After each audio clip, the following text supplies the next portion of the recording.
Super. Vas-y, descends, étire, serre tes pecs. Voilà.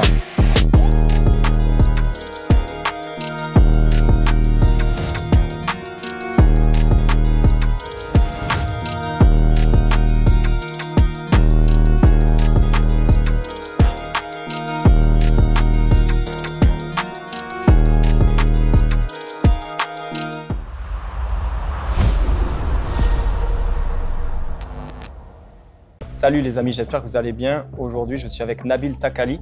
Comment vas-tu, Nabil? Bah, ça va super, hein. Franchement, on est bien, on est à la salle, donc on est bien, quoi. Donc, pour info, Nabil, c'est le préparateur physique de Baki, le fameux champion de MMA. Et Nabil, est-ce que tu peux nous dire dans quelle salle est-ce qu'on est, s'il te plaît? Alors, on est à Gym Body Club à Toulouse, donc une super salle qui est assez complète, franchement. Ils font musculation, très bien équipé avec du hammer. Il y a un espace crossfit et il y a un espace combat aussi, donc pour tout ce qu'il faut. Franchement, les tarifs ne sont pas chers en plus. Donc pour ceux de Toulouse, n'hésitez pas à venir. D'accord. Voilà.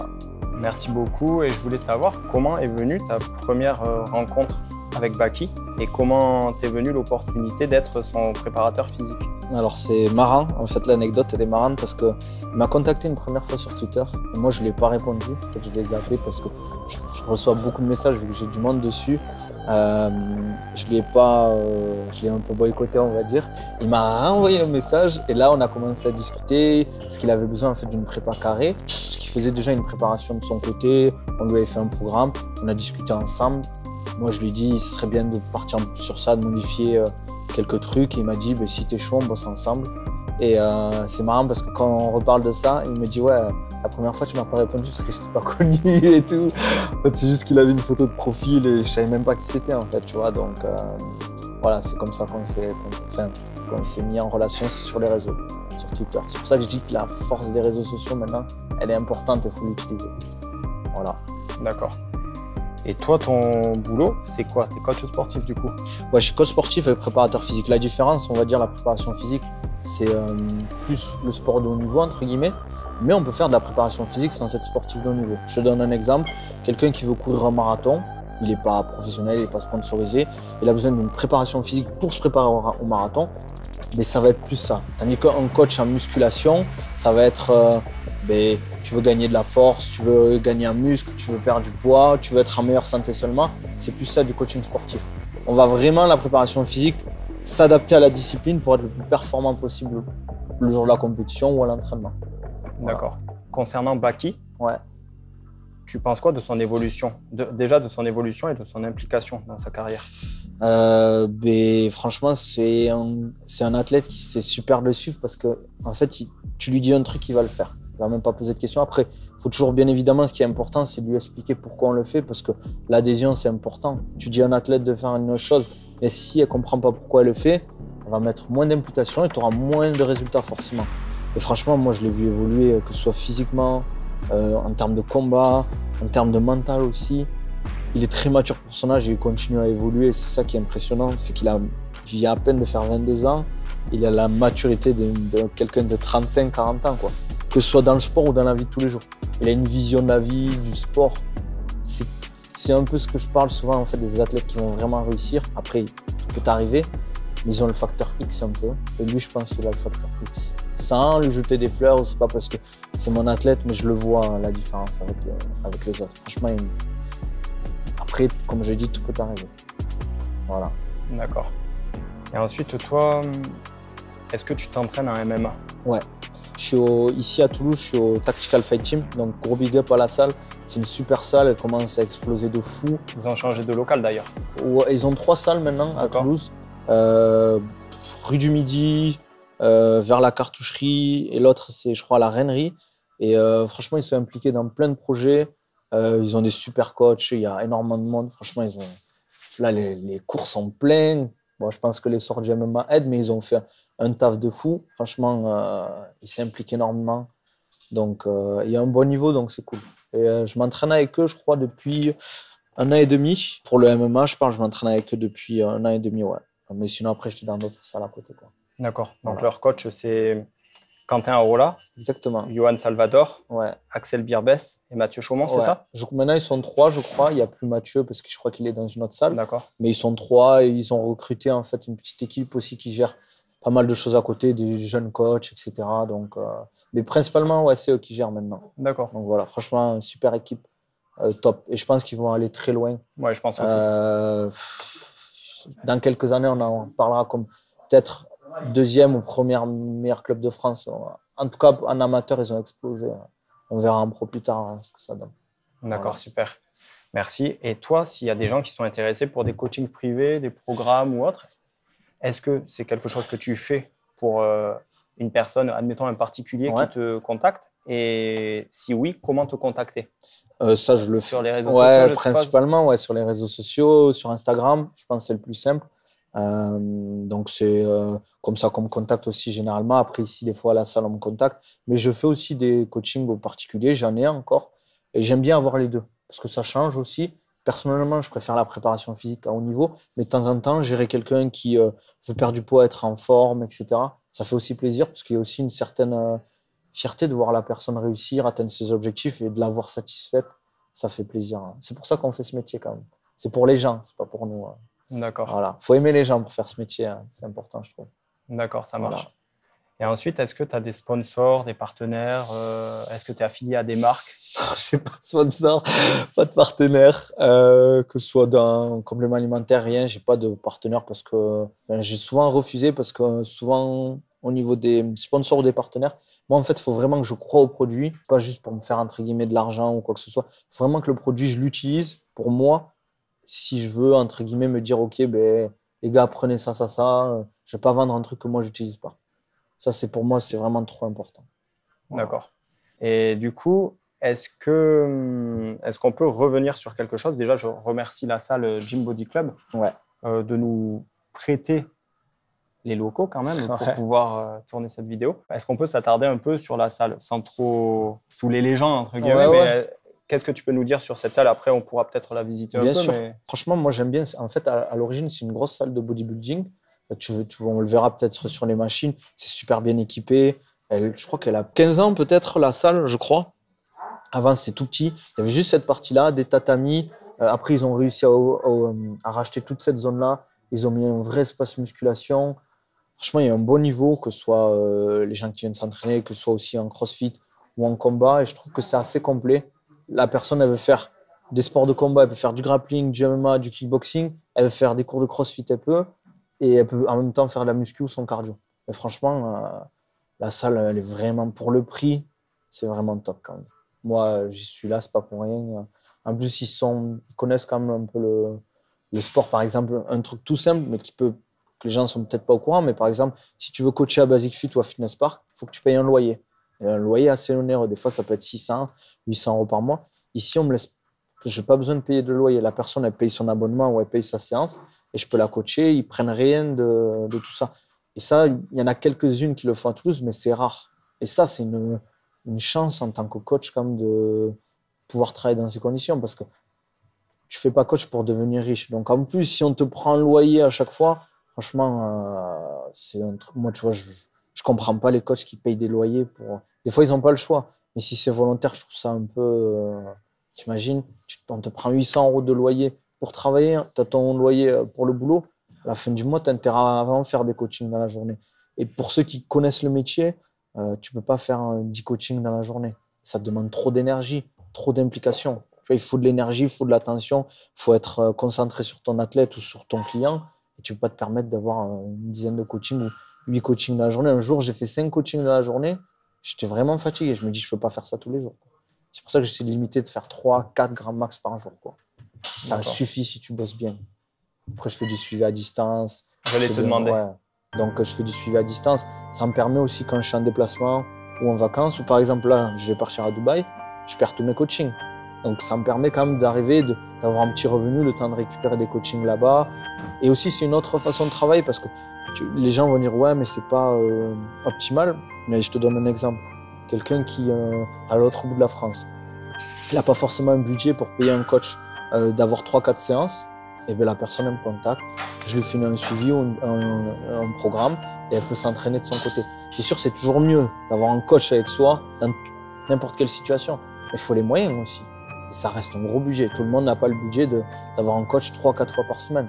T'imagines, le mec, il va peut-être mettre dans les 200 € par semaine rien que pour un coach. Ça, c'est pas donné à tout le monde. C'est sûr. Voilà. Ça marche. Donc là, on a l'espace cross training. Donc, bon, ils font pas du crossfit, mais c'est de l'espace cross training. Donc, il y a des ergos comme les SkyErg, on a des rameurs, il y a tout ce qui est poids à barre, kettle et le complexe de gym ici, où on peut faire dips, traction. Il y a les racks à squat, il y a des anneaux. J'utilise aussi l'extérieur avec le parking pour aller courir, des trucs comme ça. Bon, les box jump, il y a encore du matos à l'intérieur.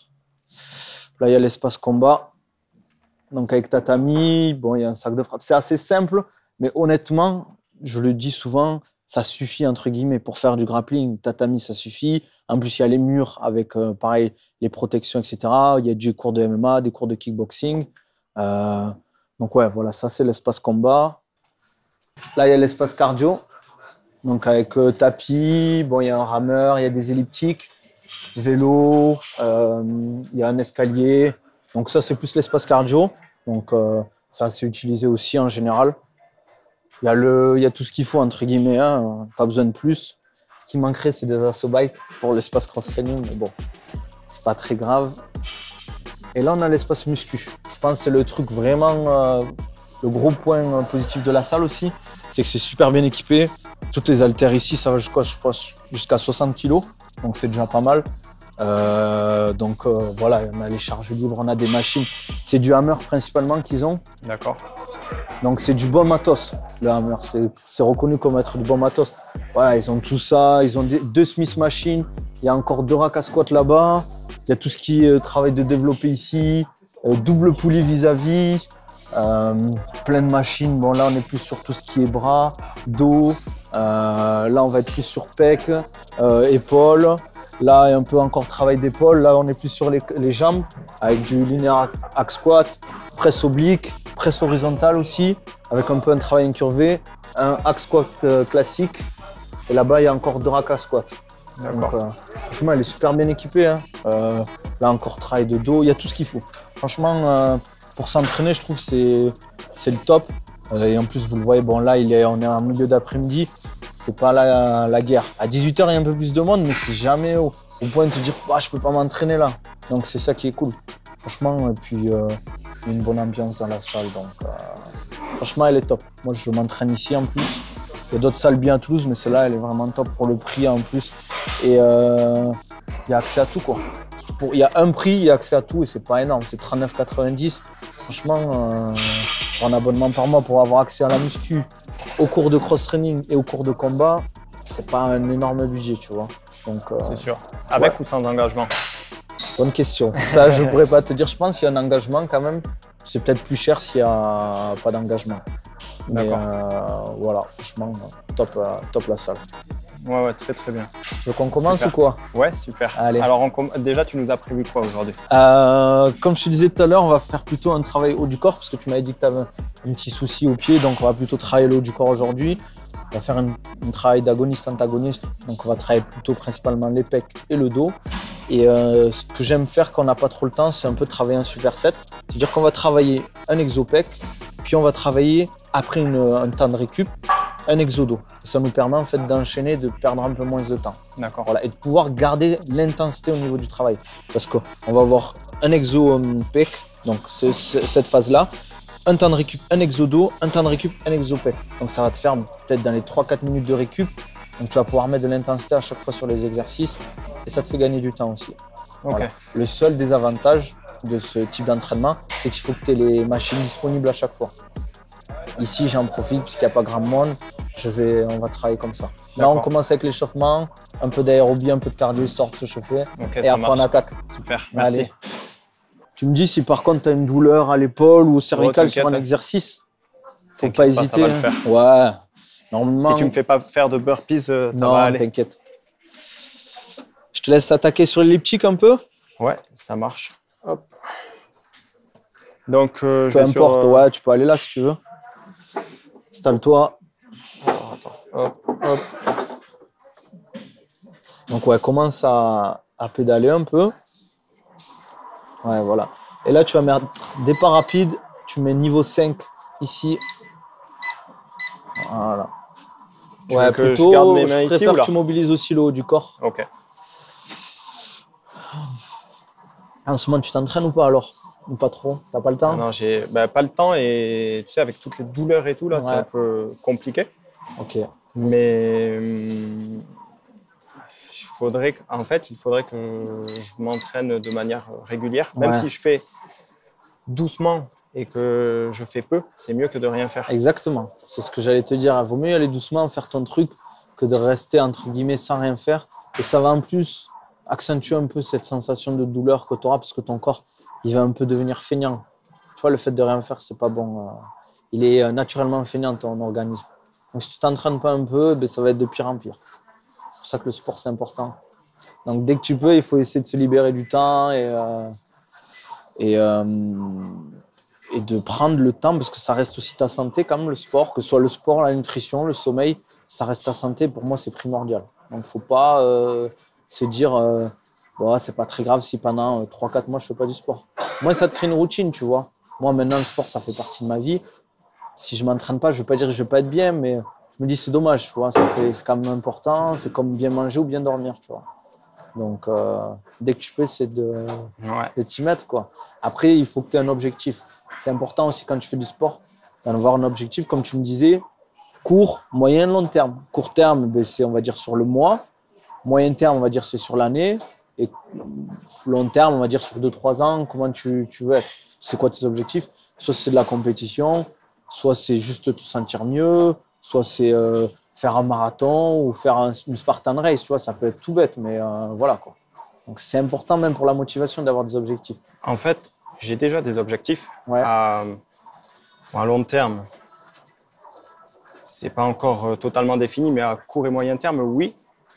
Et mon problème, si tu veux, c'est bon, d'une part, c'est toutes les douleurs que j'ai, ouais, et d'autre part, c'est pas que les douleurs. Souvent, c'est le manque de sommeil et c'est le manque de temps. ouais, Souvent, à cause du manque de temps, ben déjà, je dors pas assez et je saute des repas, tout ça. ouais. Et alors, tu sais que il y a des gens qui vont dire oui, mais c'est mieux de s'entraîner un peu que de rien faire. Mais le problème, c'est que quand tu as dormi que 2 heures ou 3 heures et que tu as cumulé énormément de fatigue pendant plusieurs mois, Ouais.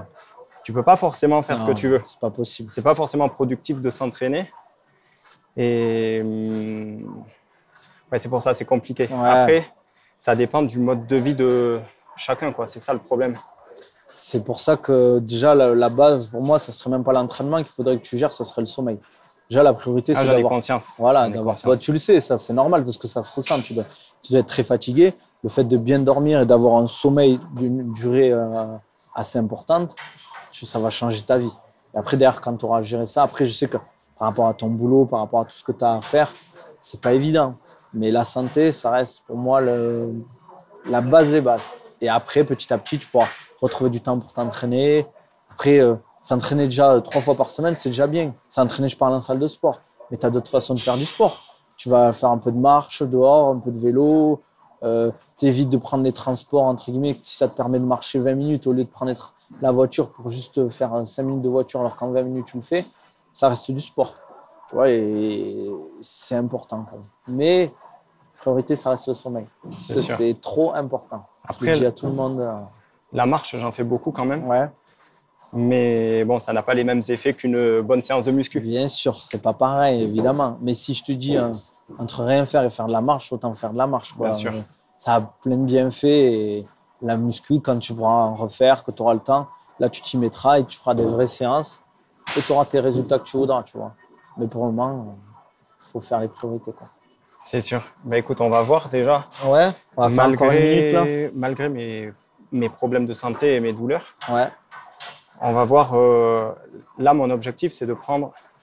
Pas sûr que j'y arrive. Et Ouais. ce sera bien sûr pas que du muscle, mais c'est de prendre 11 kilos en 3 mois. parce que là, j'espère que tu manges. Il va falloir manger, là. Ouais. Mais après, Et pourquoi 11 kilos en 3 mois? c'est un objectif personnel Ok, pour atteindre un certain poids parce que là, j'ai encore perdu du poids. Je me suis repesé Ok. ce matin et c'est, Ouais. je dirais pas mon poids, mais c'est une Ok. catastrophe. ok. C'est là, en fait, c'est à cause du manque de sommeil que. Il y en a, tu vois, avec le manque de sommeil et le stress, ça les fait grossir. Ouais. Moi, ça a vraiment l'effet inverse. C'est catastrophique. Après, est-ce que tu manges suffisamment, tu penses, dans la Non, journée? souvent, bah, tu sais, j'ai des rendez-vous, j'ai des trucs à faire et je saute des repas. Ouais. C'est important aussi, hein, la nutrition. Hein. C'est ton carburant. C'est comme si tu roulais, ou l'huile moteur, carburant plus le moteur, c'est comme si tu roulais avec une voiture, avec un carburant de mauvaise qualité. Peu de carburant, tu vas pas aller très loin, tu vois. Genre, tu vas souvent t'arrêter, devoir remettre du truc, etc. La nutrition, c'est important. C'est pour ça qu'il faut être un peu organisé. Moi, par exemple, je t'explique ce que j'ai fait aujourd'hui. On avait prévu de faire ça. J'avais un entraînement de MMA entre midi et 2. On s'arrête à 13h30. Je me suis douché. J'avais préparé déjà mon tube. Je suis arrivé ici. J'ai mangé mon tube. J'ai eu le temps de digérer pour faire le truc avec toi, tu vois. Je dis pas que je travaille autant que toi ou quoi que ce soit. Tu travailles peut-être plus que moi, etc. Mais j'essaie d'être organisé pour pas avoir acheté un truc à manger ou être avec le ventre vide après une grosse séance de MMA, tu vois. J'aurais pas été au top, quoi. C'est sûr. Ça, c'est une organisation à mettre en place. Après, c'est sûr que c'est facilité. Par exemple, si tu es avec quelqu'un, elle peut t'aider, entre guillemets, par exemple. C'est ta femme ou je sais pas si tu es marié, elle peut t'aider à faire des tubes. Ou le soir, vous faites à manger, elle te fait un peu plus pour le lendemain midi. Ça te permet, entre guillemets, d'avoir ton tube et tu pourras manger quand tu as un peu de temps, quoi. Mais l'organisation, c'est important pour la nutrition. Il y a plein de choses qui peuvent t'aider pour bien manger. C'est bon? On attaque? On va se mettre là. Je vais juste régler le banc. Ouais. Donc on va développer un clean avec halter. Exactement. Parce que juste l'objectif, ça va être juste de mettre du tempo entre guillemets sur la descente. Donc sur la phase excentrique, ce que je vais te demander, ça va être entre guillemets de contrôler la descente. Donc tu serres tes omoplates, tu fixes bien en fait tes pieds aussi dans le sol, ça va être important pour la stabilité.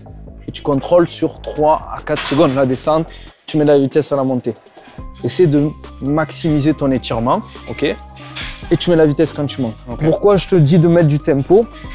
Déjà pour le mouvement, tu n'es pas obligé de commencer si tu vas avec les 12, c'était pour te montrer. Mais pourquoi on met du tempo? C'est pour que tu assimiles plus facilement le mouvement et la technique. Okay. Et aussi en termes d'hypertrophie, c'est beaucoup plus intéressant de travailler sur la phase excentrique parce que c'est ça qui fait l'hypertrophie. C'est pas la phase concentrique quand tu vas pousser. Ok? Des séries de combien? Là, on va faire 8 répétitions seulement. Okay. Tu te concentres sur le tempo, la technique. Moi, je vais un peu te corriger pendant que je fais ta... Ok. Donc, est-ce que je suis bien positionné déjà? Là, c'est pas mal. On va commencer en haut déjà. Au moins, je vois. Donc, tu serres tes omoplates. Donc, comme si tu avais une pièce, voilà. Pousse tes pieds dans le sol, ok? Serre tes abdominaux, voilà. Et tu descends en contrôle. 1, 2, 3. On va plus s'écarter plutôt. Mets de la vitesse quand tu montes. Toujours pareil, t'inspires. Souffle. Voilà. Essaie de descendre un tout petit peu plus vite et plus bas si tu peux. Voilà. Descends, encore. Super. Vas-y, descends, étire. Serre tes pecs. Voilà. Et quand tu fais ta série, reste concentré sur l'engagement musculaire. Là, on travaille les pecs, tu étires, pousse avec. Encore. Fais juste une dernière. Essaie de descendre un peu plus. Ok, pause. Voilà. C'est pas mal. Est-ce que tu as pu avoir un bon ressenti au niveau des pecs ou pas? Parce que souvent, il y a des gens, ils ont du mal à engager les pecs. Non, moi, ça va, c'est pas un problème. Ouais, c'est pas un problème. Mais par exemple, ce que je préconise, c'est de faire soit du tempo pour ceux qui ont du mal à engager les pecs, soit plutôt travailler avec des poulies ou des exos d'isolation au début. Pour faire un peu du, entre guillemets, nerveusement, préparer le muscle à l'effort, ce sera plus facile de le recruter. Ou sinon, de la pré-fatigue, mais sur des muscles, par exemple les épaules. Souvent, les gens ils ressentent plus les épaules sur les exos développés. De faire des exos qui vont fatiguer les épaules, et c'est les pecs qui vont prendre le relais sur les développés. Tu vas prendre moins lourd, donc c'est toujours pareil, qu'est-ce que tu perds, qu'est-ce que tu gagnes. Parce que pour faire de l'hypertrophie, il faut pousser quand même. Pas pousser des petites barres et ça va pas marcher sinon. Donc il faut trouver le juste milieu. Donc là, on prend la récup, on va attaquer sur notre exo qui est là-bas. Donc l'exo dos, comme on avait dit, tu vois, tu peux le faire avec la barre en classique, mais là, vu que tu as le support, tu as moins ce problème de posture. Parce que souvent, sur la T-bar, tu es là, en fait, tu fais ton exo, et souvent, les gens, ils sentent plus cette zone autour des lombaires. Ils n'ont pas de super sensation au niveau du dos. Donc là, par exemple, tu as le support, tu vas venir ici, soit une prise neutre ici, soit une prise pronation. Ça va dépendre de ce que tu veux travailler, des sensations. Moi, par exemple, aujourd'hui, on va travailler plus sur une prise neutre. Okay? Tu vas venir ici. Ici, tu inspires. C'est toujours inversé sur le tirage en musculation. Quand tu tires, tu inspires. Quand tu reviens, tu vas souffler. Parce que la respiration elle est inversée par rapport à des exos de poussée. Okay? Et là, le même principe. On serre les omoplates. tes coudes vont venir rester proches de ton corps et tu essaies de penser à tes dorsaux quand tu fais le mouvement. OK? Je m'arrête là, j'essaie pas d'aller vraiment… Tu peux aller plus loin, mais ce que je veux, c'est quand tu vas plus loin, c'est ça que je veux voir. OK? Une ouverture et derrière, tu serres tes omoplates. OK? Tu veux qu'on reste sur cette charge ou on réduit un peu pour voir? On va voir si j'y arrive. On réduit un tout petit peu juste pour les sensations et si je vois, on rajoutera. OK. Là, tu me fais 10 répétitions et juste sur la fin de la répétition, tu restes 2 secondes en haut et tu te concentres sur les muscles du dos. OK, ça marche. Et ça, en plus, ça va m'aider parce que moi, j'ai toujours des problèmes de posture. Je fais jamais attention, déjà même à la position de mes poignets. Ouais. Et je les tords toujours. OK. Et si tu me fais faire du squat ou peu importe l'exercice, je vais jamais avoir une bonne posture au niveau du dos. OK. Et je le sais en plus, mais j'ai du mal à… Après, ça se travaille, ça, bien évidemment. Ouais. Juste un truc, pour mieux sentir le dos, souvent, la problématique, c'est que les gens ils vont tenir ici. Si tu veux, tu peux montrer avec la caméra peut-être. C'est au lieu de fermer ici, ce que je vais te demander, c'est d'être ici en fait. Tu vas désactiver une des zones des avant-bras, donc tu vas pouvoir plus travailler au niveau du dos. Donc tu viens ici, prendre le… Je saisis pas comme ça, ouais, je saisis plutôt comme ici. Ça. Comme ça, en fait, en fermant, tu peux prendre plus lourd, mais ici, tu auras de meilleures sensations au niveau du dos. OK. Vas-y. Alors, hop. Voilà. Donc là, 10. Tu tires. Bloc 2 secondes. Tu contrôles. Voilà. Pense à respirer. Même chose. Mets de la vitesse quand tu tires. Vas-y, tire, mets de la vitesse. Serre. Voilà. Même chose. Vitesse. Super. Tu te concentres toujours sur cette zone-là. Et pense à respirer. La tête comme ça ou comme ça? Non, garde la tête alignée avec ton buste. Vas-y. Voilà.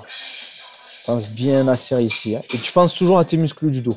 Tu n'as pas besoin de trop contrôler la descente. Voilà, descends. Tu repars. Bloc. Voilà.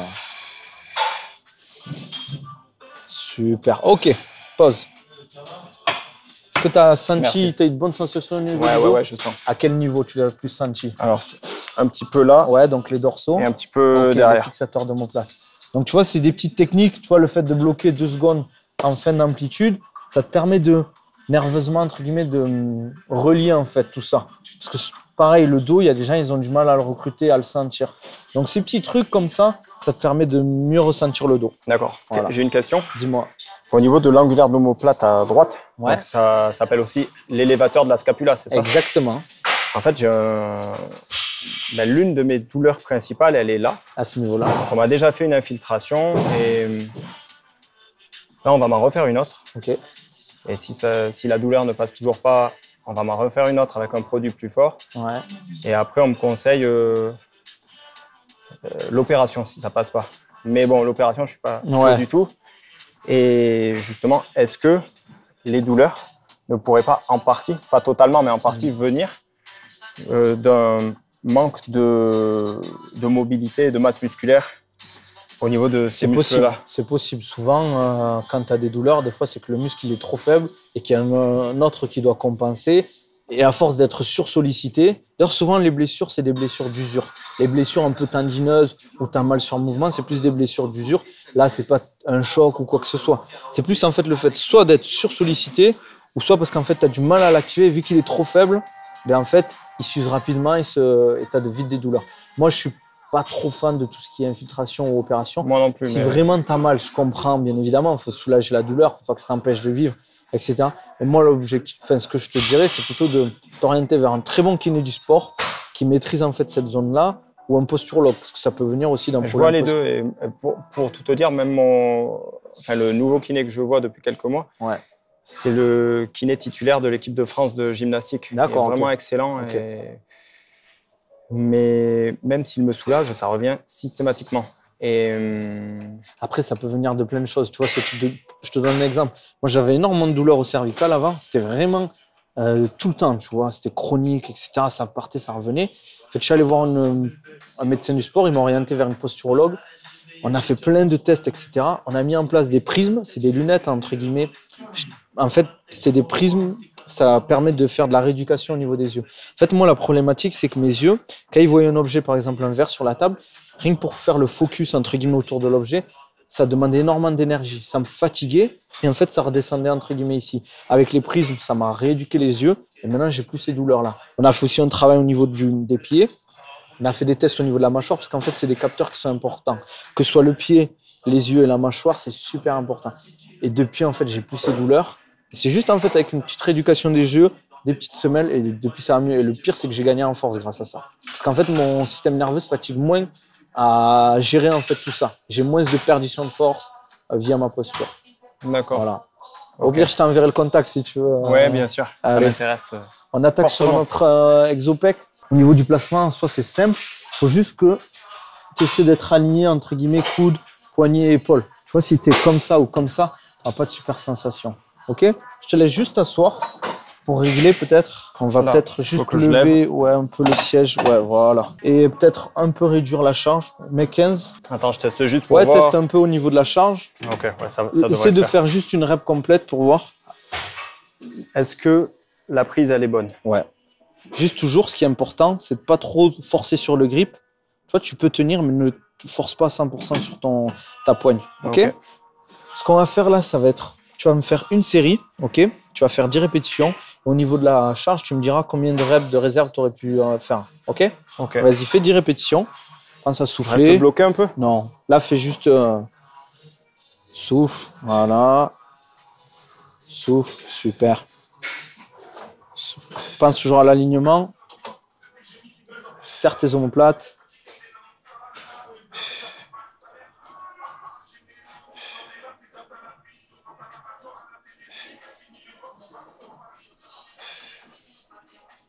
Ok. Pause. Bon, j'aurais pu en faire pas mal. De plus. Ouais, 10 de plus. Et ce qu'on va faire, c'est qu'on va rajouter. On va mettre 25.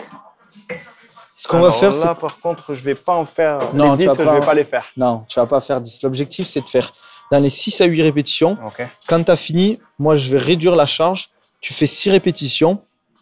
Je réduis encore une fois la charge et tu refais 6 répétitions. C'est un drop set. Ok, ça marche. Sauf que je vais l'adapter un peu à toi. Ok, super. 6 à 8 répétitions, tu me fais. Si tu arrives à en faire 8, tu les fais. Ok. Ça va être la première rep là, quand tu vas pousser, ça va être dur. J'essaie d'aller le plus vite possible ou pas? Non, fais juste un peu de contrôle et de la vitesse sur la phase concentrique. Et pense à ce que je t'ai dit. Pense à tes muscles quand tu travailles. Ok, ma posture était la bonne? Ouais. Pense à la respiration et garder la tête contre le dossier. Vas-y. Souffle. Ok, contrôle. Allez, essaie d'en faire au moins 6 minimum. Voilà, énerve-toi sur la phase concentrique. Voilà, encore. Allez, on fait 2 de plus. Allez, une dernière.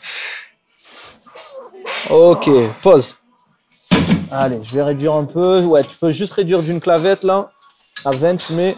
Tu essaies d'en faire 6. Ça va être un peu dur, mais accroche-toi. Ok, respire. Aide-toi des pieds dans le sol. Contrôle pas trop la descente. Hein. Juste un peu, voilà.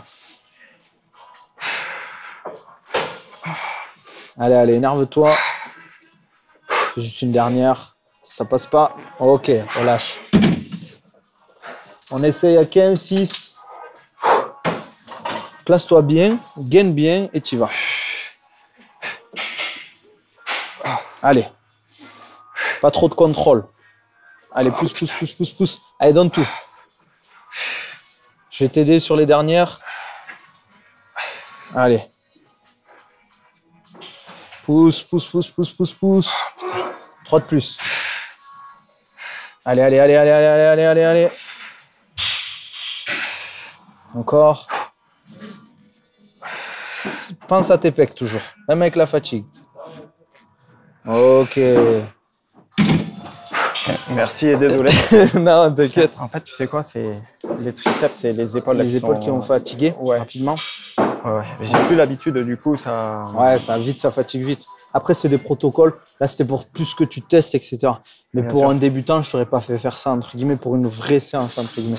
C'est plus pour que tu vois un peu des protocoles différents. Tu vois, par exemple, ça, c'est plus un protocole d'intensification. Quand tu commences à arriver à un niveau intermédiaire avancé, tu vas plus travailler comme ça que faire une série classique. Même s'il est une série classique, si tu fais de la surcharge progressive, c'est super intéressant. Tu vas progressivement augmenter la charge, réduire le temps de récup, ou augmenter le nombre de répétitions, ou le nombre de séries, par exemple. Ensuite, Baki a plusieurs frères. Ouais. Notamment il y a l'un d'entre eux qui gère son management. Ouais, Donc c'est Raz, c'est ça? exactement. Est-ce que tu peux nous dire un mot sur Raz? Et- À part qu'il est énorme. Ouais, bah, big up à lui, franchement, j'espère qu'il va bien. Bon, on se verra en novembre, je pense. Ouais, c'est lui qui gère un peu son management. Quand je dis management, il gère pas, on va dire, trouver les combats, etc. Parce que ça, c'est le management factory qui gère. Mais lui, en fait, il gère tout ce qui est sponsor, relations, etc. avec lui. Et c'est un peu un truc familial. Et vu que c'est en fait, c'est des frères, ils sont très soudés, ils se protègent entre eux. Je pense que c'est une bonne chose aussi parce que Sangour, il n'a pas le temps de gérer tout ça déjà, parce qu'il a déjà énormément de demandes et tout ça. Et je pense que c'est une bonne idée parce que c'est quelqu'un de son grand frère, de quelqu'un qui a du recul, qui est intelligent, qui connaît un peu le système et qui pourra aussi le protéger à Sangour, parce qu'il y a des gens qui vont pas profiter de lui, mais qui sont opportunistes, qui vont vouloir entre guillemets faire des choses sans forcément lui donner entre guillemets à côté, tu vois. Et je pense que c'est bien qu'il y ait quelqu'un de la famille qui contrôle tout ça en fait. Parce que si c'était quelqu'un de l'extérieur, c'est quelqu'un de l'extérieur qui veut que son athlète, bien évidemment, gagne de l'argent parce que toi derrière t'en gagnes. Mais il y a cet aspect famille qui est important. C'est toujours pareil. Toi avec ton frère, tu feras toujours le meilleur pour ton frère. Tandis que si c'était un client, tu serais peut-être à 99 au lieu d'être à 100%. Donc je pense que c'est une bonne chose. Du coup, au niveau de tes opportunités professionnelles, tu en es où? Et où est-ce que tu te vois dans les 5 ans à venir? Bon là j'en ai pas trop parlé, certains le savent, mais je vais partir Bon on en a parlé je crois en début de vidéo, mais je vais partir à Dubaï en octobre par rapport au boulot, etc. Je voulais partir là-bas parce que le sport c'est un autre niveau là-bas, que ce soit au niveau des infrastructures, des investissements que fait le pays. Il y a quelques jours je parlais avec un ami à moi qui, son fils, veut faire du JJB, et bien entre guillemets, l'État investit dans des clubs de JJB pour que les enfants puissent faire du sport gratuitement. Ils vont juste amener leur kimono et ils vont faire du sport sans payer d'essence, sans payer de cotisation, juste parce qu'en fait, ils ont envie que les enfants, que les jeunes, que les adultes fassent du sport et accès au sport parce que pour eux, c'est important. Donc je pense, moi, je peux arriver là-bas et apporter mon expertise, que ce soit en préparation physique, en coaching, même s'il y a beaucoup de coachs là-bas. Je le dis toujours, il y a de la place pour tout le monde, tu vois. Et dans les 5 ans à venir, bon, je développe pas mal les réseaux. Là, je bosse à balle sur YouTube et tout, sur Twitch, etc. pour, entre guillemets, partager mes connaissances, partager aussi mon amour du sport, etc., du MMA. Donc, dans 5 ans, je sais pas. Franchement, c'est une bonne question, mais je serai toujours dans le sport, toujours dans les sports de combat, parce que je kiffe ça. Je pense que je continuerai à faire ça. Je ne sais pas si je ferai ce métier toute ma vie, parce qu'on ne sait jamais ce qui peut arriver. Mais pour le moment, je kiffe et j'espère continuer là-dedans encore très longtemps. D'accord, Voilà. ça marche. T'as déjà fait un peu de traction ou pas? Ouais, tu connais? Le truc, c'est que... T'as peur d'avoir des douleurs à l'épaule? Non, les tractions, je vais pouvoir les faire. En fait, Dis-moi. avant, je pouvais faire des tractions, tu vois, il y a des années, je pouvais en faire sans problème. Après, j'ai arrêté. Ouais. Là, franchement, en début de séance, si je commence des tractions libres, je vais en faire. Mais peut-être qu'une ou deux complètes. Et je ne sais même pas encore. Je n'ai jamais retesté. Ouais. Et des tractions assistées, j'en ai fait il y a plusieurs mois. Ouais. J'ai pu en faire, mais que assisté. Et si je suis un peu grillé, pas forcément au niveau du dos, mais au niveau de d'autres muscles, je peux plus. J'ai plus du tout de force. Après, ce qui est bien, c'est qu'avec cette machine, je peux monter jusqu'à 80 kg ou 90, je crois. Donc, porter encore plus que ton poids. Donc, au final, tu ne vas même pas descendre, tu vois, vu que ça porte plus que ton poids. Je vais mettre un poids assez important. Moi, juste pour te montrer, je vais rester là sur 26. L'avantage, en fait, sur les tractions assistées, c'est que tu peux vraiment te concentrer sur le musculaire, parce que ça reste un exo assez quand même complexe et dur. C'est pas tout le monde qui peut faire beaucoup de traction. Surtout, en plus, ça joue sur ton poids. Plus tu es lourd, plus c'est compliqué d'en faire beaucoup. Quelqu'un qui fait 100 kg, il me dit je tape 15-20 tractions, il est très chaud, tu vois. Quelqu'un qui est plus léger, qui fait 60 kg, qui fait 10 à 15 tractions, c'est bien, hein, mais c'est pas non plus exceptionnel. À part s'il s'est jamais entraîné, tu vois. Ah, pardon, je me permets. Je vais te poser une question que j'ai souvent posée. Ouais. Est-ce que justement, si une personne pèse 100 kg de muscles, en étant bien musclé, comparé à une personne qui pèse 60 kg, qui est musclée aussi, est-ce qu'on ne peut pas rétorquer à la personne de 100 kg que justement elle a plus de muscles et qu'elle pourrait faire autant de traction que la personne qui pèse 60 kg, qui elle a moins de muscles? Je vois où tu vas en venir, mais le ratio, il n'est pas, entre guillemets, entre muscles et poids, Parce que tu as aussi quelqu'un qui va faire 5 kilos. Il y a des gens qui sont petits qui vont faire 5 kilos de muscle parce qu'ils ont une génétique qui le permet. Mais il y a très peu de monde. En général, les mecs qui font 5 kilos avec une grosse masse musculaire sont quand même relativement grands. Donc, il n'y a pas que les muscles qui vont jouer. Il y a tout ce qui est organes, il y a les os. Donc, c'est pas... Tu vois ce que je veux dire? C'est quand même pas un exploit, mais quelqu'un qui fait 5 kilos assez lourd et qui fait beaucoup de traction, c'est comme si je te dis un mec de 60 kilos qui tape un 250 au soulevé de terre. Tu vois, c'est exceptionnel, tu vois, par rapport à son poids. Un mec qui fait 90 kilos de muscle, qui tape 200 kilos de deadlift ou 250, c'est bien, hein, c'est très bien même, mais c'est pas non plus exceptionnel. Tu vois ce que je veux dire? Là, c'est pareil pour les tractions. D'accord. Ok. Merci. Je te montre. Ouais. On va faire des tractions classiques pronation, donc avec cette prise-là, et toujours le petit pouce. Là, l'objectif, c'est d'avoir de bonnes sensations. Si je t'aurais dit c'est d'en faire beaucoup ou de prendre lourd, on aurait fait ici. Là, on va garder le pouce au même niveau que les doigts. Tu vas te mettre en position, tu vas descendre avec du contrôle, ok? Et quand tu montes, tu serres tes omoplates et tu essaies d'amener tes coudes vers le bas et vers l'arrière. Okay? D'accord. Je vais juste te rajouter un peu de poids pour que ce soit plus facile. On essaye à 40 et on voit. Ok. Donc voilà, du contrôle. Là, est-ce que je suis bien positionné? Ouais, t'es bien là. Du contrôle. Vas-y. Serre tes omoplates. Ok. Descends avec du contrôle. Même chose. On essaie d'en faire entre 6 et 10 là pour voir. Ok. Ben là, je force pas assez. Ouais, tu veux, on peut. Vas-y, mais pose alors. Pose les pieds. Je vais te rajouter un peu. Vas-y, essaye là. Ouais, voilà. Serre bien ici au maximum. Engage tes dorsaux. Toujours la respiration. Et pense à tes muscles tout le long ici. Tu vois cette zone-là. Super. Pas mal ça.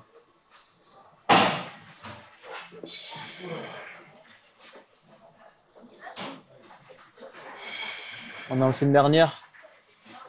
Mets de la vitesse quand tu montes. Voilà. Et contrôle sur la descente. Ok, tu peux poser.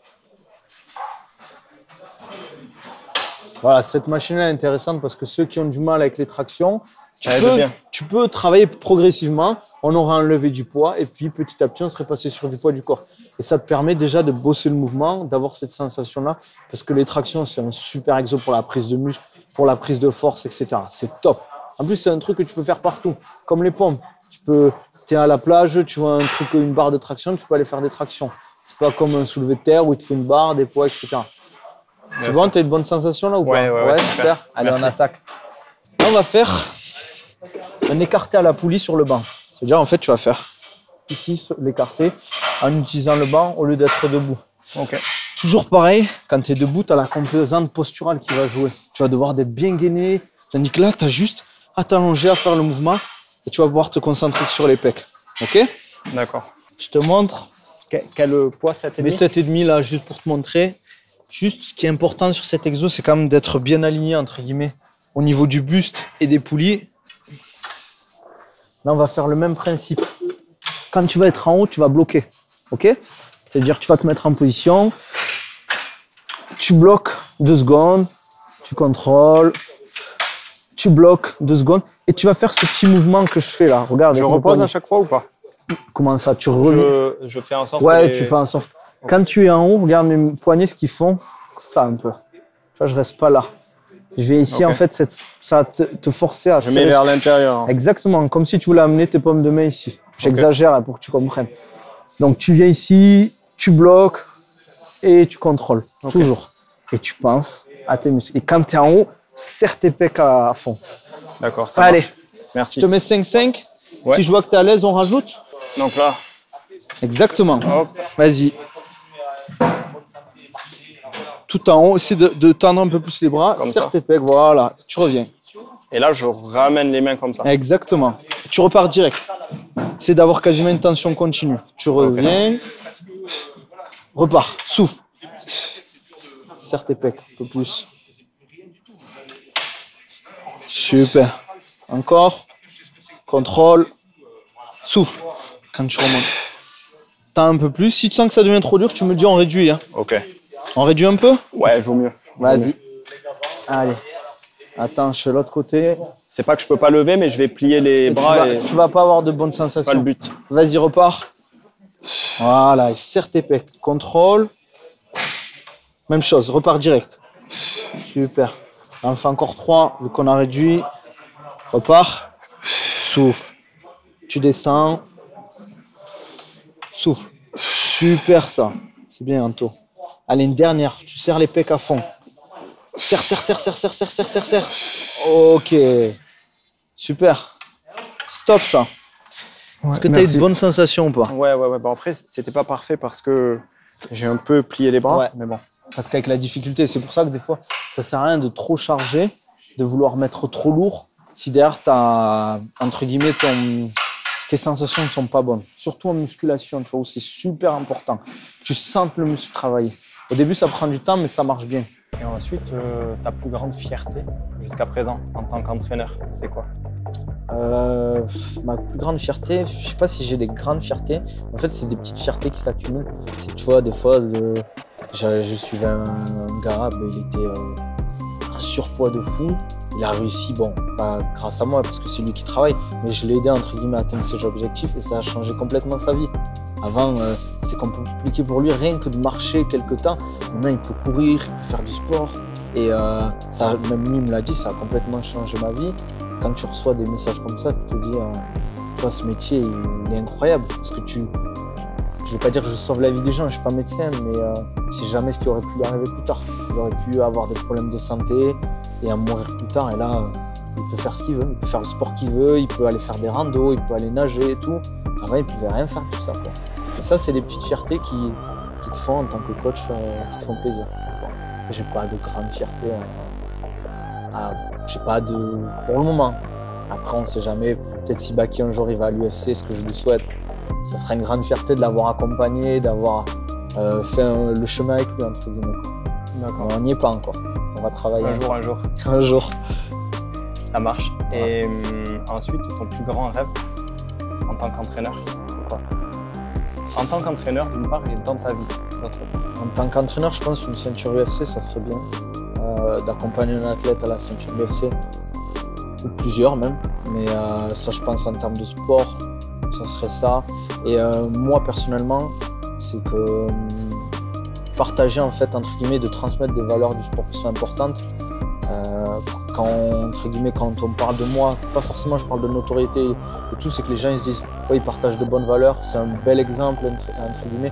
Moi je veux que les gens ils me disent ouais, ce que tu fais c'est cool, j'ai envie de faire la même chose. Quand je vois des jeunes coachs venir me voir, je fais pas l'ancien ou quoi que ce soit, me dire ouais, ce que tu fais c'est top, tu m'as beaucoup aidé là-dessus, mais je suis super content et c'est ça que je veux pour le futur, quoi. D'accord. Ça continue. Voilà. D'accord. Ben, ça marche. Merci beaucoup Nabil. Avec plaisir. Bon courage et bonne chance pour tout ça. Ouais, ça va le faire. Faut travailler. C'est sûr. Ben, ça marche. On finit avec un exo dos. Et après, je pense qu'on fera peut-être un tout petit peu un exo d'isolation. On passera à ce que tu veux. Okay. Donc là, c'est un exo que j'affectionne particulièrement pour travailler encore cette zone-là en fait, du dos. Je te montre la position. Au début, tu vas te dire, mais qu'est-ce qu'il fait?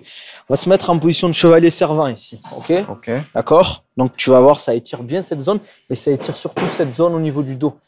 Et ce que tu vas faire, c'est venir, regarde ce que je fais avec mon coude, ici, et mon buste vient chercher, entre guillemets, la poulie. Tu vas revenir dans cette position d'étirement, et ici. OK? Ce que je veux, c'est que tu contrôles. OK? Toujours pareil. La respiration, je vais juste réduire un peu la charge. Je vérifie, ouais, vaut mieux parce que... Pareil, tu me dis si c'est trop lourd. Ouais, c'est trop lourd. C'est trop lourd. On passe à 12 alors. Donc là, je me mets comme ça. Exactement. Et tu viens étirer cette zone-là. Tu dois le sentir, ça s'étire ici. Donc. Et quand tu vas venir tirer, avec ta main, tu fais ça. Voilà. Et serre cette zone-là, OK? Reviens. Même chose. Pense à cette zone-là. Serre ici. Comme ça? Voilà. Comme si tu voulais te protéger, qu'on va t'envoyer un crochet, tu voulais protéger cette zone-là. Voilà. Pense à la respiration. Mets de la vitesse quand tu tires et contrôle quand tu reviens. Même chose. Voilà, on en fait encore 6. Pareil, c'est au niveau du pouce de le mettre au même niveau que les doigts, si tu peux. Comme ça. Voilà, super. Pour les sensations. Encore. Serre, serre, serre. Vas-y. Ok, souffle. Super. Pense à être propre. Amenez ton coude ici. Là. On en fait une dernière juste. Je vois un truc. Ok. Donc là, bien évidemment, l'objectif, c'est de faire de l'autre côté aussi. Ouais. Ok. Après, j'aurais 2 questions à te poser. Dis-moi, vas-y. Fais la série. Fais attention de bien te placer. Non, alors. Commence. Ah oui, comme là. ça. Ouais, voilà. Étire cette zone-là. Peut-être décale-toi un peu sur la droite. Super. Vas-y, quand tu veux. Super. Le pouce. Ah oui, pardon. Ouais, t'inquiète pas, je suis là pour ça. Pas mal. Super. Contrôle. Pense à respirer toujours. C'est important. Engage au max là. Super.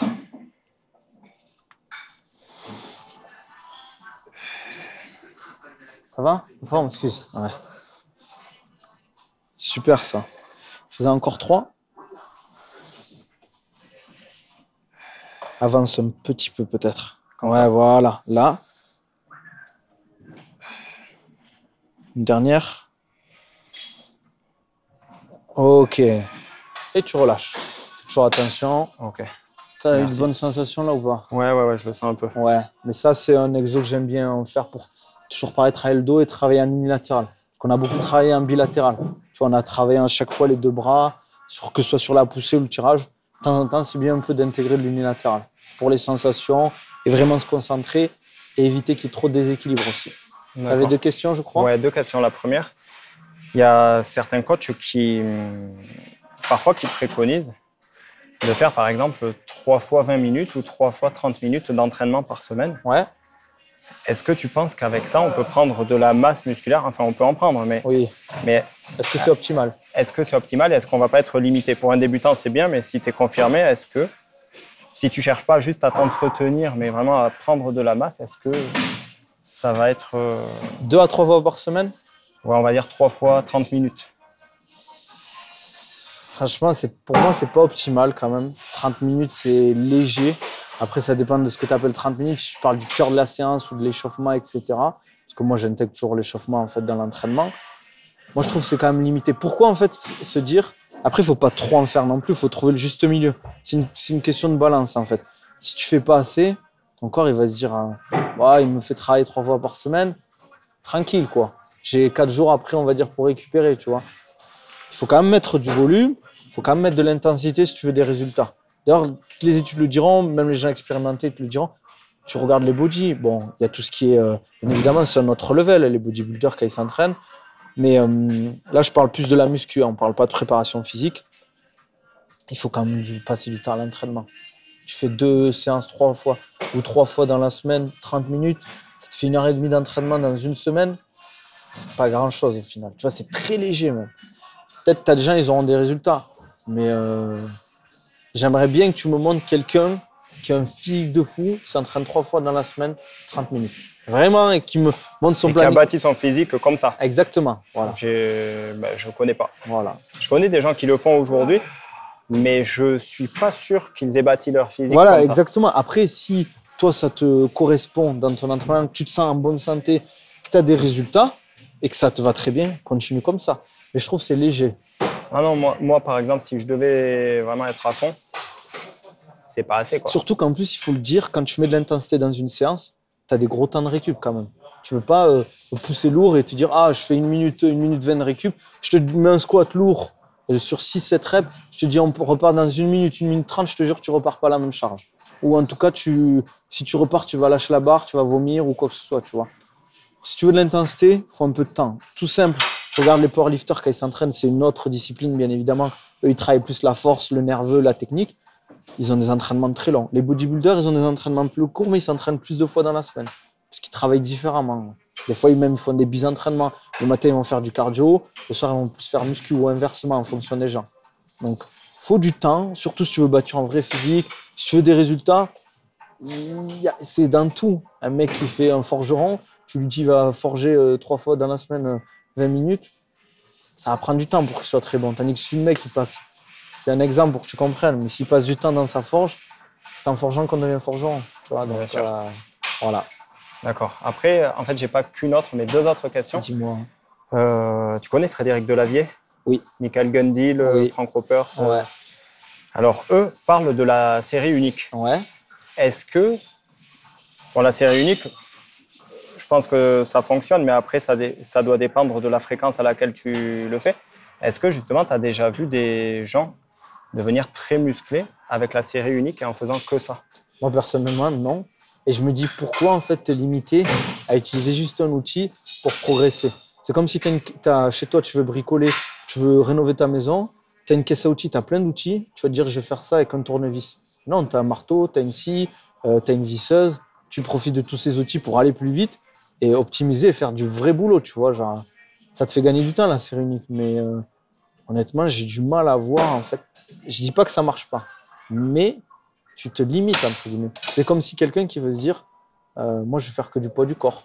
C'est bien, le poids du corps. Moi, je suis fan du poids du corps. J'aime faire des exercices poids du corps. Mais si tu peux faire en plus du travail avec des charges additionnelles, du travail avec de la poulie, du travail avec des machines, du travail avec des kettlebells, pourquoi se limiter à faire ça, tu vois? Ben ouais. Je dis pas que c'est mauvais. Je dis toujours pourquoi tu fais ça et pourquoi tu veux faire que ça, entre guillemets. Voilà. D'accord. Et après, merci. Et après, Avec dernière plaisir. question. Au niveau des élastiques de musculation, Ouais. en fait, tu as 2 types d'élastiques.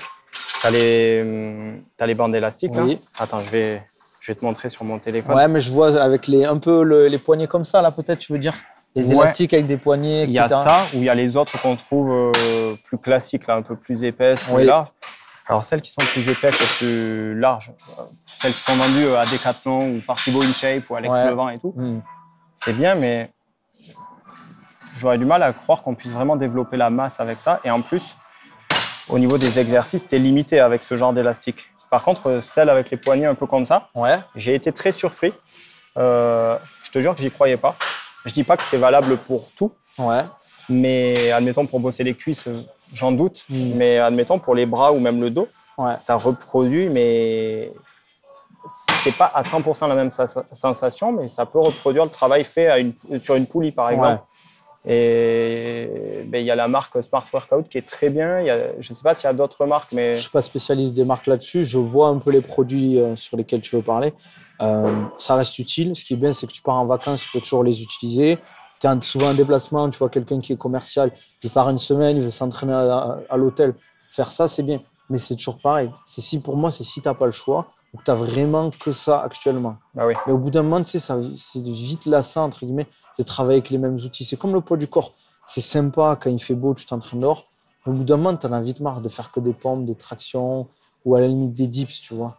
Au bout d'un moment, tu as envie de voir autre chose. Pareil, pour le travail des jambes, c'est un peu plus compliqué quand même. Tu vois, tu as des exercices que tu ne pourras pas faire avec ces Bien sûr, les fentes, tout ça, ça va être Exactement, compliqué. c'est très compliqué.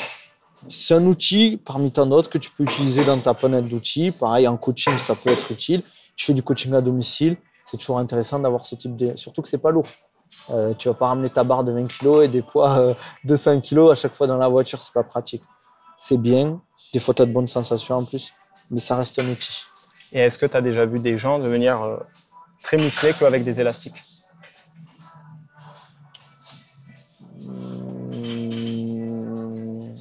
Non, mais c'est peut-être possible. J'ai du mal quand même à voir comment tu fais ça. Parce que créer un vrai physique, ça prend des années. Tu fais pas ça en 6 mois. Et j'ai du mal à voir, en fait, à me dire, même les gymnastes, tu vois, ils ont un physique, surtout ceux qui font les anneaux, etc., les barres parallèles. Le haut du corps, il est impressionnant. Tu vois, leurs épaules, c'est un truc de fou. Et ils font du travail de résistance à côté. Pour éviter aussi les blessures, bien évidemment. Et pour renforcer cette zone, gagner un peu en muscle, être beaucoup plus puissant, beaucoup plus fort sur les mouvements. Ils font pas que du travail aux anneaux ou à l'élastique. Ils font derrière du travail de résistance pour leur permettre d'être plus performants. J'ai du mal à croire que tu peux créer un vrai physique avec des élastiques. Je dis pas que c'est impossible, mais j'aimerais bien voir ça, tu vois. Je dis pas que c'est pas possible. Il y a peut-être quelqu'un qui a réussi, plusieurs personnes.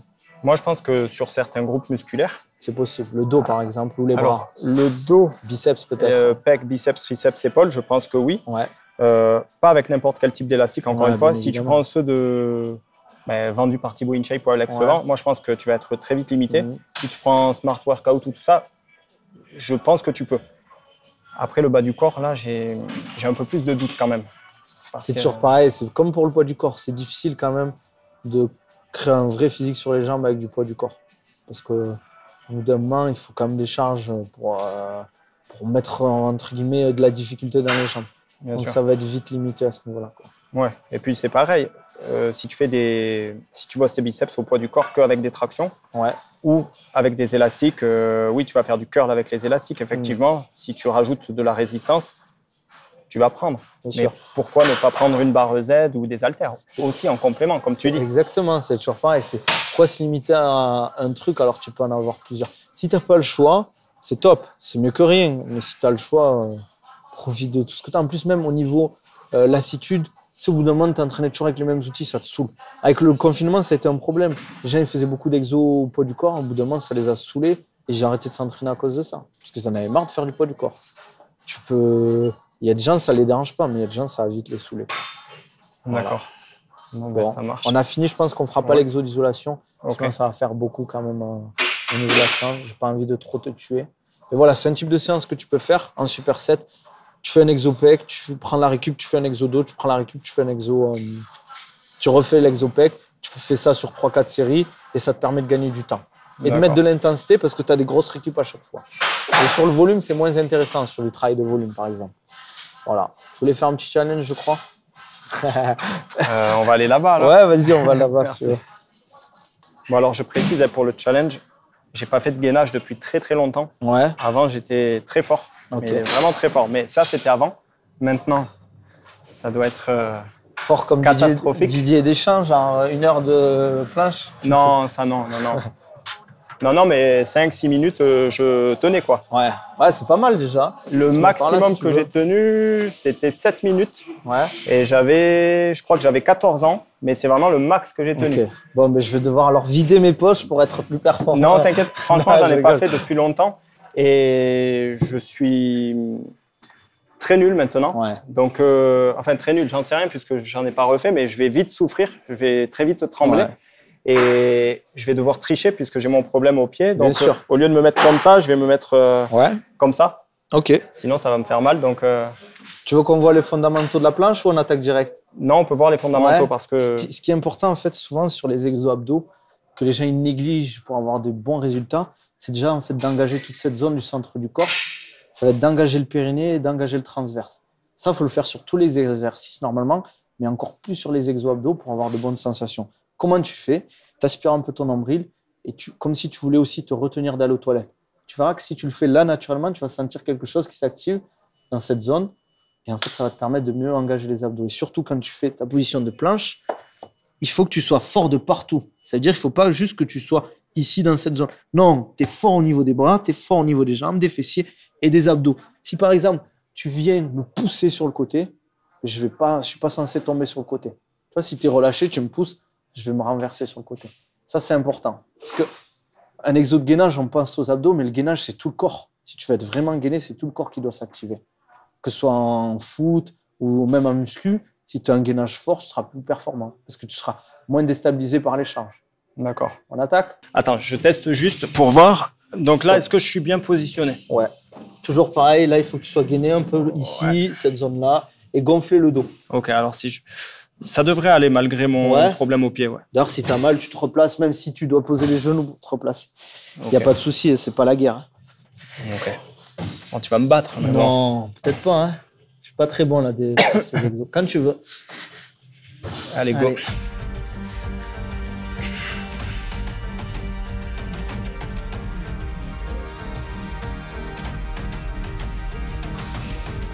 Et là, justement, la tête, on regarde le sol. Essaie de garder la tête alignée avec ton buste, en fait. Ok.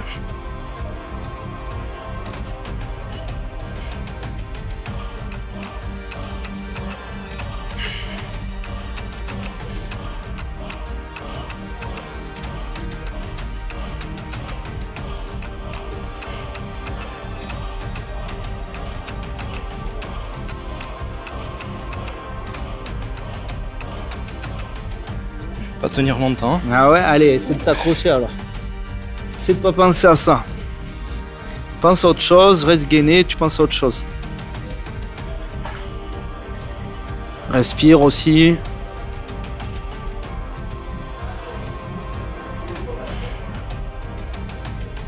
Allez, on a fait 1 minute.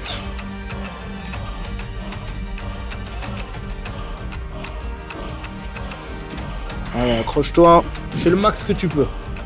L'objectif, c'est pas de me gagner, c'est de faire le max que tu peux. Même si je lâche, tu continues.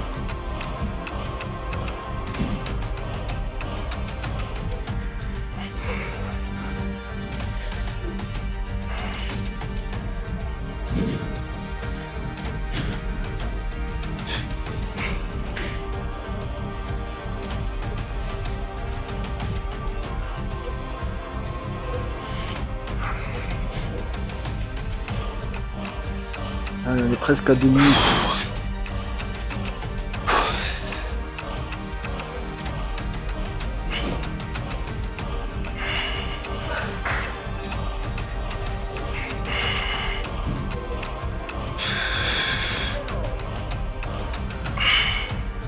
Allez, t'as fait 2 minutes. Je peux arrêter alors? T'as gagné. Allez, bien joué. Bon, bravo. Merci Bon, beaucoup. ça va déjà 2 minutes, c'est pas mal, hein? Franchement, je pense qu'en vrai, si tu te motives bien à fond, je te crée un peu de C, peut-être que tu tiens quelques secondes de plus, je pense. Ouais, peut-être aller 30 secondes, mais j'aurais tremblé de partout. Ouais. Après, le mental, ça joue beaucoup sur ce type d'exercice. Si tu te fais vraiment un challenge, je pense que si tu t'entraînes régulièrement, tu peux vite récupérer tes anciens temps de 5 minutes. C'est déjà 2 minutes, c'est pas mal. Hein? C'était vieux, mes anciens temps. Oui, mais t'as déjà, ils tiennent même pas 1 minute à la planche. Hein? Pourtant, tu dis c'est un exo simple, mais pas forcément. Ouais. Bon, c'était cool. Ouais, mais en tout cas, merci beaucoup, Nabil. Ben, merci à toi. Hein. Merci. Et attends, juste Ouais, dis-moi. qu'on revienne sur une chose aussi. Le Tactical Fight Team, Ouais. du coup, ils font quoi? MMA et après? MMA, ils ont des cours de grappling. Ils font aussi boxe anglaise et bare knuckle. C'est la boxe sans les gants, avec juste les bandages. Ils font des entraînements, il n'y a pas de combat encore, etc. MMA, boxe anglaise, bare knuckle, grappling. Pardon, il n'y a pas de combat encore en bare knuckle? Enfin, Il y a Axel qui a combattu, non? oui, mais en France, c'est interdit, je crois. Ah ouais, au Royaume-Uni, ouais. Il a fait au Royaume-Uni. En France, je crois que c'est interdit le bare knuckle. Mais Axel, oui, a fait un combat au. La bare knuckle, je crois, c'est quoi l'organisation? C'est la plus grosse organisation de boxe sans gants, entre guillemets. Donc, respect à lui. Guerrier, franchement, faut y aller parce que tu prends des torgnoles, franchement. Ouais, ils font toutes ces disciplines-là, donc MMA, grappling, boxe anglaise, bare knuckle. Et je crois que je me trompe plus. Ils font aussi des cours pour les ados, des cours exclusivement féminins aussi, donc pour les femmes qui veulent s'entraîner. Ça, c'est cool parce que c'est des fois une problématique en termes de poids, de niveau de force, et même elles sont plus à l'aise de s'entraîner qu'entre elles. Donc c'est cool pour les filles aussi, et pour les ados qui veulent commencer. Et ils font plein de projets associatifs. Ils travaillent aussi dans une zone entre guillemets prioritaire où ils aident les gens entre guillemets défavorisés à s'intégrer via le sport, etc. Là, ils vont faire une opération Octobre Rose. Je crois que ce week-end, même, il y a un gala qu'ils font dans leur salle donc de MMA. Il y aura des combats amateurs dans leur salle. Donc, n'hésitez pas à checker. D'accord, merci. Voilà. Et je crois d'ailleurs que tous les adhérents qui sont amateurs, qui veulent combattre, Ouais. ils les font combattre, c'est ça? S'ils estiment que tu as le niveau et l'implication pour combattre, que ce soit MMA ou grappling, ils vont te suivre, ils vont t'aider, ils t'accompagnent même en compétition. Ce qui est bien, c'est que dans ce club-là, ils investissent beaucoup de leur temps, de leur énergie, de leur argent pour accompagner les amateurs aux compétitions et voilà, avoir ton coach en compétition. Et les gens, ils y vont sans leur coach. Et eux, s'ils voient que tu es impliqué, que tu as le niveau pour, ils ne vont pas t'envoyer au casse-pipe. S'ils voient que tu n'as pas le niveau encore, ils vont te dire « Ok, ben viens aux entraînements, viens sérieusement, on va t'aider nous. Et dès qu'on sait que tu es prêt, eh ben on t'accompagnera, on mettra tout en œuvre pour que tu réussisses. » Ça, je trouve que c'est une belle philosophie pour le sport. Surtout les sports de combat, il ne faut pas l'oublier. C'est un sport, il faut prendre du plaisir, mais ça reste un sport de combat. Voilà. D'accord. Bon, mais merci beaucoup. Ben, merci à toi pour l'invitation. Je t'en prie, merci beaucoup. Et une prochaine fois, peut-être. Ben, ça marche à Dubaï, j'espère. Ouais, on se verra à Dubaï. Avec plaisir. Au Binous, peut-être, ou dans une autre salle de sport. Ça marche, mais merci beaucoup. Et d'ailleurs, à Dubaï, il y a Edgar, Bionic Body, oui, je vois qui est là-bas. Tu avais fait une vidéo avec lui, je crois, non? On a fait plusieurs tournages, Ouais. on en a plusieurs qui vont arriver à peu près en même temps que les vidéos avec toi. Bon, super. Et on a une vidéo avec Bionic Body et Jimmy Vienno aussi, Ouais. en mode je vois. muscu. Ok, cool. Ouais. Et D'ailleurs, il y a plein de gens qui partent à Dubaï. Moi, je connais un mec qui, de temps en temps, passe ici, Stéphane Matala, que tu connais peut-être. Énorme niveau en body, qui s'entraîne maintenant à Dubaï avec Essan. Là-bas, c'est comme aux États-Unis, les salles sont incroyables. Ils mettent tout en œuvre financièrement au niveau des infrastructures pour que tu puisses t'entraîner dans les meilleures conditions. Ça, c'est top. J'espère qu'un jour en France, on aura autant d'implications dans le sport, les budgets, les infrastructures. Parce qu'on n'est pas ridicule dans le sport. En France, on a des super athlètes, des super encadrants. Il nous manque juste les fonds, entre guillemets, quoi. Quand on aura l'argent, on fera de grandes choses. Même si on en fait déjà, quoi. D'accord, Voilà. merci beaucoup. Et après, toi, c'est vraiment à Dubaï que tu vas aller, c'est pas à Abu Dhabi, c'est Dubaï. Non, mais après, Abu Dhabi, c'est à côté. C'est à, je crois, 50 minutes en voiture. C'est à côté sans être à côté. Mais bon, les gens, tous les jours, ils font ce trajet pour aller au boulot, quoi. Mais c'est proche, quoi. Mais ça sera Dubaï, moi. D'accord. Voilà. Ok, super. Il y a Farid Villaume qui est à Abu Dhabi, normalement. D'accord, ok. Ok, cool, ça c'est bien. C'est une super ville aussi, Abu Dhabi. Si un jour tu y vas, je t'amènerai avec plaisir. On ira manger là-bas. Ça marche, Voilà. avec plaisir. Merci beaucoup, Nabil. Avec plaisir. Merci. Et à la prochaine. À la prochaine, merci.